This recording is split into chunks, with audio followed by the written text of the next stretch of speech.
김연아의 첫 번째 스케이트는 고모로부터 받게 됩니다. 이웃이 버리는 걸 고모가 보고 갖다 주셨다고 하죠. 이거는 군포 수리고등학교에 전시가 되어 있어요. 김연아가 초등학교 2학년 때 나가노 동계올림픽이 열렸는데 그때 미셸 칸을 보고 우상처럼 생각했다고 해요. 그리고 2년 뒤에 전지훈련을 갔다가 우연히 화장실 앞에서 미셸 칸을 만나게 됩니다. 실제로 봤을 때는 아무 말도 못하고 바라보기만 했다고 하죠. 그리고 시간이 흘러 2009년에 김연아는 세계 피겨 선수권 대회를 준비하면서 미셸 칸과 재회하는데요. 이때 미셸 칸이 김연아에게 유튜브에서 경기 잘 보고 있다고 먼저 아는 척을 해줍니다. 김연아는 이때를 회상하면서 미셸 칸이 자기를 알아보고 말을 걸어주었던 것이 감동이었다고 말하죠. 그리고 김연아는 이 대회에서 여성 선수 최초로 200점을 돌파하며 월드 챔피언에 오르게 됩니다. 김연아는 영화 물랑루즈의 OST 록산느 탱고를 연기한 적이 있는데 동작보다 표정을 연기하는 게 훨씬 더 어려웠다고 해요. 영화 물랑루즈의 스토리 자체가 굉장히 복잡하기 때문이죠. 잠깐 이야기를 알아보죠. 공연을 해서 성공하고 싶은 창녀와 가난한 공연 작가가 진실한 사랑을 이어나갑니다. 근데 둘 사이를 방해하는 돈 많은 공작이 하나 있죠. 물랑루즈는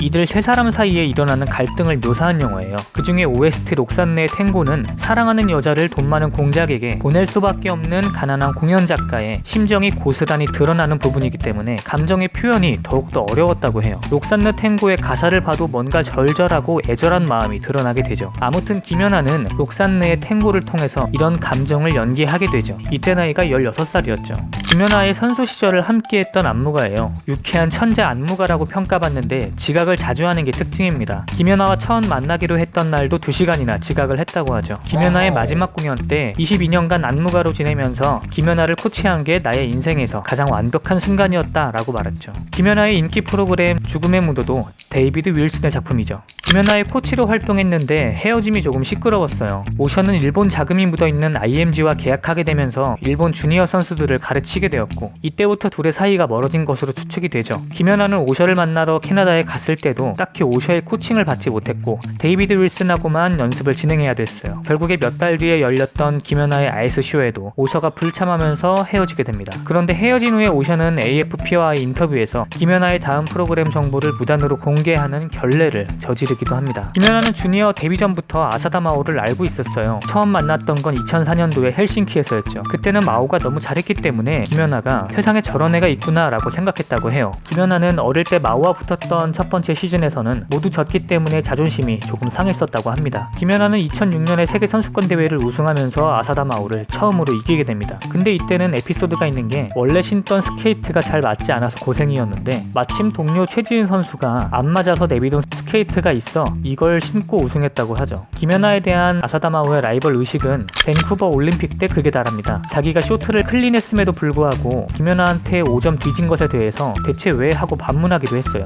결과는 그때도 연아가 1등, 마오가 2등을 했었죠. 그리고 마오는 은퇴 후에 인터뷰에서 항상 연아를 이기고 싶었고 동시에 존경심과 경외심을 갖고 있었다라고 말했죠.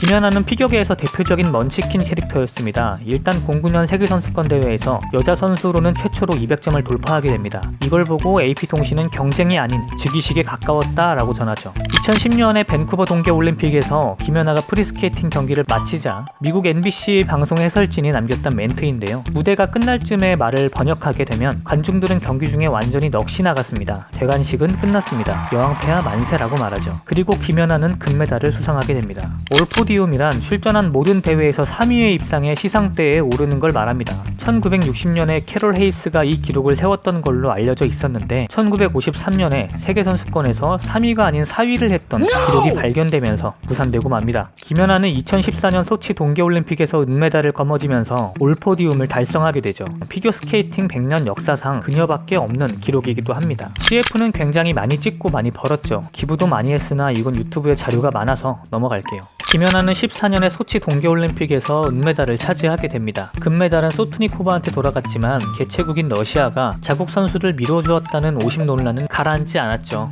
이런 반응은 해외에서도 마찬가지였는데 NBC는 김연아가 은메달을 땄다. 반면 17살의 소트니코바가 금메달을 땄다. 이에 동의하는가? 라는 트윗을 남깁니다. 프랑스 신문의 헤드라인은 심판진이 러시아에게 금메달을 주었다. 그녀는 금메달을 받을 자격이 없다라고도 했었죠. 앞에서 나왔던 데이비드 윌슨은 김연아의 죽음의 무도를 만들어냅니다. 데이비드는 안무를 짤 때 첫 번째와 마지막 포즈를 제일 고민했다고 해요. 그런데 죽음의 무도는 엔딩 포즈를 만들어주지 않아서 김연아가 엔딩 포즈는 언제 만들어줄 거냐라고 물어보니 너 아직 엔딩 포즈가 없어? 그냥 네 맘대로 지어서 해 라고 했다고 합니다. 그래서 나온 동작이 이 동작이죠. 사실 표정도 정해놓은 게 없었는데 경기 때 즉흥적으로 나온 거를 많은 분들이 좋아하셔서 계속 그렇게 가기도 했다고 해요. 김연아는 09년 세계선수권 대회에서 죽음의 무도와 세헤라자데를 선보이면서 월드 챔피언에 등극을 하게 됩니다. 여성 선수 최초로 200점을 돌파했었는데요. 이때는 너무 기쁜 나머지 정신이 없어서 2등과 3등 선수가 누구인지도 몰랐다가 시상식 직전에 알았다고 하죠. 그 자리에 마오가 없었다는 게 충격이었다고 합니다.